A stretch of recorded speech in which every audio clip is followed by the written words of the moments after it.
Welcome back to Focal Point, this Friday edition, Free for All Friday on Focal Point. Brian Fisher is my name. The program is Focal Point Network as AFR Talk. In case you wondered about how unbiased the premier universities in America are, story on townhall.com, Katie Pavlich, 96% of faculty and staffers at the 8 Ivy League universities gave money to Obama. At Brown University, just one professor, one out of their entire faculty, gave any money to Mitt Romney. And prestigious schools overall spent more, their faculty and employees sent $1.2 million to Barack Obama and $114,000 to Mitt Romney's campaign. So a 10-to-1 ratio. That fits with everything that we've seen and heard about this incredible left-leaning bias, overwhelming left-leaning bias in our leading universities. So these students are just being absolutely brainwashed into socialism. I got a survey here indicating that 53% of Democrats are absolutely just fine with socialism. They like socialism. They believe in socialism. They're happy with socialism. They support socialism. So that's the Democrat Party, and they are now running. That point of view is in control of all of our institutions of higher learning. Well, let's grab a couple of phone calls before we go back to the sound bites. Let's start with James in Lafayette, Indiana. James, welcome to Focal Point with Brian Fisher. What's on your mind? Hi, Brian. Hey. I love your show. Listen to it all the time. Thank you, sir. I have something I thought was kind of funny about the statue of Jesus out in Wyoming. Yeah, it's in Montana, actually, I believe. Oh, Montana. Yeah, that's Yeah. it. And the leader from the Freedom from Religious group, her name's Ann. I forget what her last name is. You might know it. Yeah, I don't know her last name, but I know who you're talking about. Yeah, I was reading this article, and when the judge allowed him to proceed with a lawsuit, Uh-huh. the lady says, "Oh, I could just say hallelujah for the judge letting us proceed." I think it's kind of funny for an atheist to say that. Obviously, she doesn't know what the meaning of hallelujah is. Yeah. Well, you know, in hallelujah, I mean the hallel part, the hallelu part means praise in Hebrew. Yep. That's the Hebrew word for praise. Yah is short for Yahweh, who is the God of the Bible. You want to call God by his personal name, Yahweh is it. So she's saying, praise Yahweh, that we're going to be able to yank Jesus right off of that ski hill. Yeah, that's funny. All right, that's pretty good, James. Great catch. Thank you for that. I appreciate that. Let's go to let's go to Deborah in Eglin, West Virginia. Deborah, you're on Focal Point with Brian Fisher. What's on your mind? Hi, Brian. Hey. Thanks for taking my call. My husband has, we've been talking here what to do. He'll be 60 here in January, and he has it's an old 401k that he's had here for a while, and he put it in a local bank here, an IRA into that, and he didn't know what he should actually do with that right now. And actually where he's working at his job now, he has another 401k, and it's really starting to do some good there. Mm-hmm. But should he keep the 401k that he has here in a local bank at that? I mean, is that going to be okay? Because he doesn't think to retire right now. I don't see where we're going to be able to retire, at that age. And he just didn't know what actually here to do with that. Well, that's a great question, Deborah, and I do not even want to hazard an answer because this is not my field. Dan Celia, who is a part of our Talk Network, he has a program every morning from 8 to 10 Central Time on the AFR Talk Network, so he's on earlier in the day. Okay. And he would be the guy to talk to about that. In fact, he's invited people to call with questions they might have. So what I would encourage you to do is call the AFA Foundation. I'll give you the number right here. We just had a promo for it on the break. But call the AFA Foundation and leave that question with them, and Dan will try to address it on his program, maybe even get back to you personally. Okay. The number is 800-326 4543, 800-326-4543, extension 345.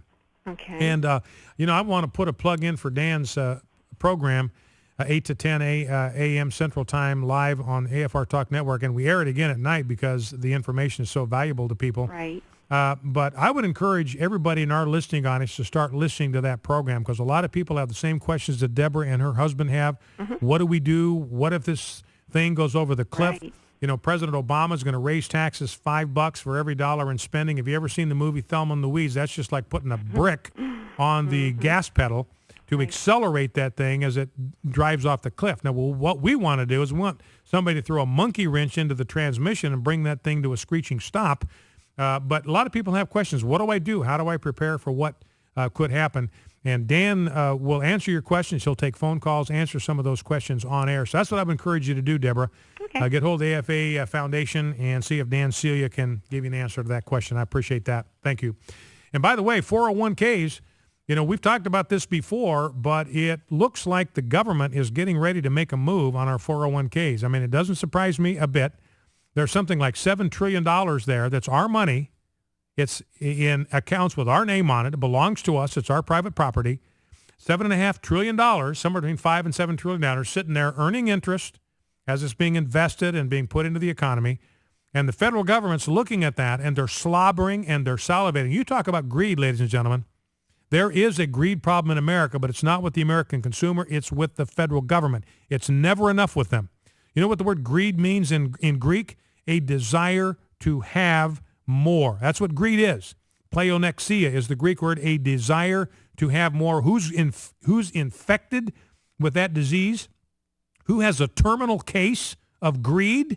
It's the federal government. It's never enough for them. You talk about a desire to have more. I mean, they're gangrenous. They are consumed. Their entire body is consumed with this gangrene infection, this desire to have more. So their itchy fingers now are beginning to look for some way to grab hold of our 401ks and our IRAs, grab hold of them because they don't have any access to it right now. Can't even tax it until you start drawing out in retirement. And so the move that we're going to see coming, I predict, is that the federal government is going to say, look, we're going to take all your money, but we are going to promise you, money in return. We'll take it. So we'll confiscate it, but we're going to promise you a nice return on your. They're going to call it an investment, even though they've ripped you off, they've robbed you, they've gone into your bank accounts, gone into your investment firms, and yanked that money out and co-opted it for themselves. They'll tell you it's an investment. It'll be just like Social Security, and look at how well Social Security is working. It's the same deal. It's just going to be another sort of Ponzi scheme. They'll spend the money on other stuff. It won't be there for you when you want it. So we need to be prepared to fight that tooth and nail, because that's the last place yet where American consumers still have some asset that's protected from the itchy hands of the federal government. So they're going to start coming after our 401ks and IRAs, and we need to be prepared to fight that and send people to Washington that'll fight that battle for us. Let's go to Derek in Lubbock, Texas. Derek, you're on Focal Point with Brian Fisher. What's on your mind? Hey, Brian. Thank you so much for your ministry. You bet. For the ministry there at AFA and AFR. It blesses me so much. Thank you. I wanted to ask you a quick question. What do you see America looking like in the next 3.5 years? I mean, let's say at the end of the Obama term, what do you think America is going to look like, spiritually, economically, politically? And I'll hang up and listen on the radio. Thank you so much. All right, Derek, that's a profound question. And, of course, anything I would say would just be sort of in the nature of a kind of a wild, educated guess. And I even have some hesitation about even trying to hazard a guess. But let me tell you what my concern is in the immediate future. My concern, and I'm not saying this is going to happen, but people that are a lot smarter than me are saying that the global economy is going to collapse in 2013, maybe spring of 2014 at the very latest, that the entire global economy is going to seize up. Banks are going to fail.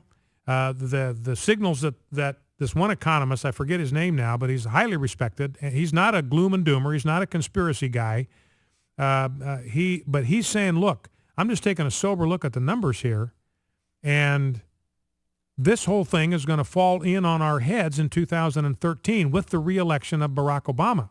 And because any hope of any kind of financial sanity now, any sort of adult responsibility, any sort of mature way of dealing with these fiscal issues is gone. It's out the window. We now have a juvenile in charge of America's finances, and I believe you have a juvenile delinquent.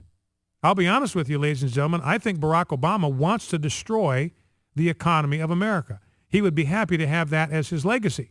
Remember, Democrats believe in socialism. His desire is to convert this into a socialist country where you just destroy the entire system that produces wealth. And that's the essence between socialism and capitalism. Who controls the production of wealth? Who controls the entities that generate wealth? Now, under socialism, the socialists, like Barack Obama, Pravda calls him a communist, remember, they want the state to either own or control all of the wealth-producing entities in the land. Under capitalism, we want private owners for all of that. We want that to be in private hands. We don't want the government running anything because the government destroys everything it touches. Everything it touches, it turns to ash. But President Obama is determined to nationalize, essentially, all of the productive parts of the sector or to run it. When the government lets you own it but tells you how to run it, that's fascism. The last oyster cannery in California got shut down by President Obama, by Ken Salazar. His Department of Interior went in and shut that thing down, told him you got to pack up and leave. They've been there 100 years. It's the last oyster cannery in California. They just shut them down today. So we're not going to renew your permit. You're gone. You're out of here. Your history, you're in the archives. 100 years of productivity, 30 jobs completely down the sewer. So that's the federal government. That's fascism. You may own it, but we're going to tell you whether you can even run it. And if you do run it, we're going to tell you how you have to run it. So anyway, getting back to my point, these economists are saying, look, this whole thing is going to fall in on our heads in 2013. Now, I'm not a gloom and doom guy. I'm an optimistic guy. I'm a positive guy. But I think we've got to be prepared for the worst possible scenario. That's why we got to start listening to Dan Celia in the morning, because he's going to be a guiding light through these times of tumult and chaos when it happens. But I think we need to start thinking about how we can be prepared for that to happen. Dan's saying at the minimum, you're going to have banks being shut down for a week to 2 weeks. When they reopen, your money is going to be worth 50% of what it was before they shut it down. But this economist is saying, look, the first thing to look for is a major bank failure. The next thing that's going to happen is the European banking system is going to shut down. The next thing that's going to happen after that is you're going to start having sovereign defaults. You're going to start having the governments of Europe, like Greece, starting with Greece. They're already just falling off the edge of the cliff. You're going to start seeing sovereign defaults on the part of European governments, and that eventually is going to catch up to the United States. We can probably avoid it the longest of any country on earth, but we cannot escape it because we're all connected. It's a global economy now. So if Europe goes down, it's going to drag us down with it. So we need to pray hard spiritually. That could lead to a rebirth. If people are flat on their back, they've got no way to look but up, and that's where we got to be there to help connect them to God and restore hope. Focal Point AFR Talk.